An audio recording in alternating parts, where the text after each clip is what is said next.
What's up, guys? Welcome to another daily recap of your S&P 500. I'm just gonna go over, the trading for today. As I mentioned in yesterday's video, we ended up having a pretty big day today. Today was gonna be the meeting for the federal chair, where they're gonna talk about kind of like the interest rates of loans going forward, and that has a big impact when it comes to like borrowing and taking out loans. And so what ended up happening yesterday is I ended up talking about yesterday's candle as well as giving you guys the lines going into tomorrow. I annotated them. I've put down their values and I included them in my chart, so you guys can kind of write them down when you guys trade moving forward.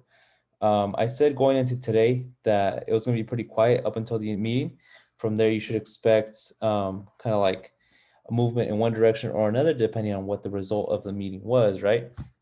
And just looking at the daily chart, we're trading right as of right now. We're trading sideways. We ended up closing the day very close to the all-time highs. That was a resistance from yesterday. We actually did end up going to go visit it, but we got a head fake, and then we came down below the level, so we're not there yet. So, um, how does today's candle look? Well, today's candle looks actually very, very good.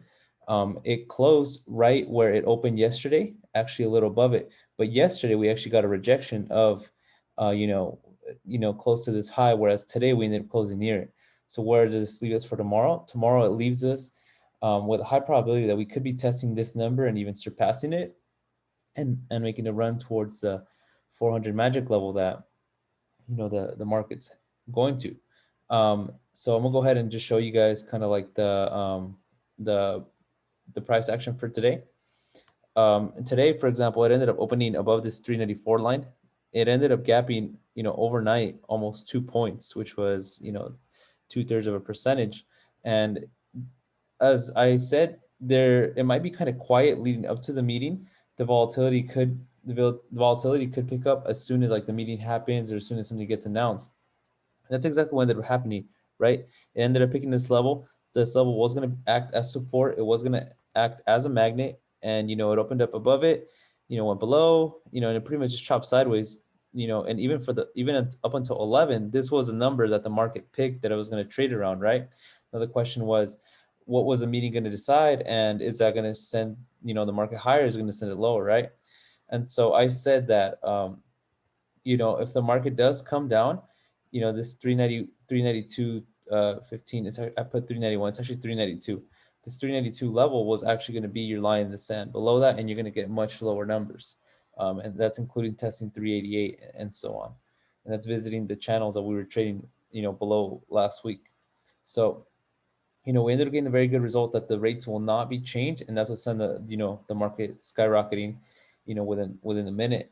And in fact, it ended up running, and the next candle ended up going to test all the way 3966. It saw a high right now of 3961, which is I was off by about a nickel, before it got rejected really quickly. And again, it came up to test a second time, and it was here for about 4 minutes before it started selling off, right? And this is just people taking profits. It's also just people saying, all right, I'm going to short because I don't think it's going to keep going up. But the point is that these lines, they were the zones at which they are trading. And one thing to know about these lines is that they're not going to go to these lines perfectly. They're going to miss by 5-10 cents. In fact, if I miss these lines by 5 to 10 cents, that's actually still a very accurate line, right? And so this was telling us that this number right here was very important.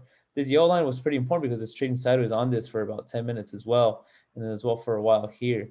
Um, and the reason this pink line was here was because the reason this pink line was important, getting above it, is because this was above the close of yesterday, right? And so this kind of overtakes the fact that yesterday we had a red day, but we made up for it today. And so, just to get back to it, it ended up running all the way to 396.66 level, sold off. It touched the 50 moving averages where it found support. And once again, it ran. And where did it run to? It ran to our previous resistance at 397.80.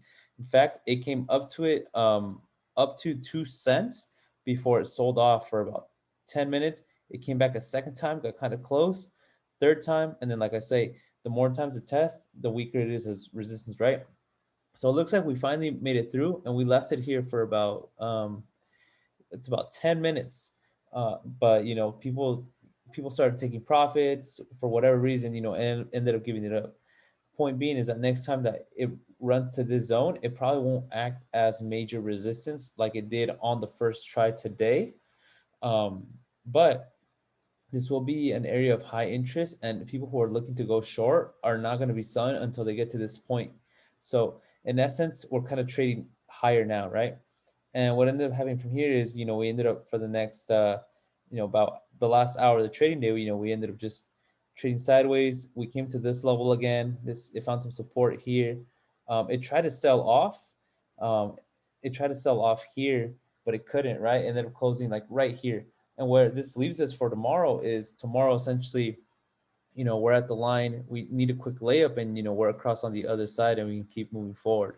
But as of right now, that's still going to be your resistance. It might be a little tough to get through at first, but um, with enough pressure, it'll eventually go forward. And then going, even after hours, I just went ahead and extended. I actually haven't looked at what happened after hours. You see that it's marching towards it, and it finally broke through. So this means that tomorrow we're gonna gap, and I wouldn't be surprised if tomorrow we actually gap around 400. But one thing to know is that if we gap very high, there's a higher probability that you will have a red day. So we might, for example, gap around 400, maybe come down to test 397, and then bounce away and run off somewhere else. But if we gap up very far from 397.80, like I said, maybe around 400, 399 and change, um, look to take a bounce play at 397.80. So at the first start of the morning, if you see the price come down all the way to 397.80, go ahead and take that trade, go long, because as of right now, the biggest fear of the market was that the interest rates were going to go up, right? But Jerome Powell said that for the rest of the year they're not going to be moved, so it's actually very, very good news. Now I didn't actually take any trades today. I you know I've been preparing for my upcoming trip, but I will still keep an eye on the market. For right now, for tomorrow, the play will be if we gap very kind of distant from this 397.80 level, on the first rundown, take the trade here. Take the trade here for a bounce. I would say risk it about maybe about 40, 50 cents. Look to get out at the open level, because those, the open and your close are good levels, moving forward. So yeah, so that's gonna be it for today. If you have any questions, please let me know. Just to talk a little bit about kind of like the daily chart. Um, we might get in a situation where I was talking about like a month ago, where we do trade sideways for a while, and the reason is we do got to let the moving averages catch up before we can really make another big rally forward, right? So don't be surprised if tomorrow we don't get any big price action, but this is a week where we do have monthly expirations as well as quarterly expirations, as weekly expirations as well. So do expect there to be a lot of volatility. Do expect a lot of like rug pulling, where the market is going to fake you out in one direction, but then all of a sudden go farther out in another direction, right? So go ahead and just plot these lines, keep on your risk. As long as we stay above this 392 level, we're going to be good. We're going to be very good. And then as soon as this green level breaks, and guess what? We're going to be trading in this range right here for the next, until we can get above this green level. That's going to be it for today. If you have any questions, comments, concerns, just let me know. Take care.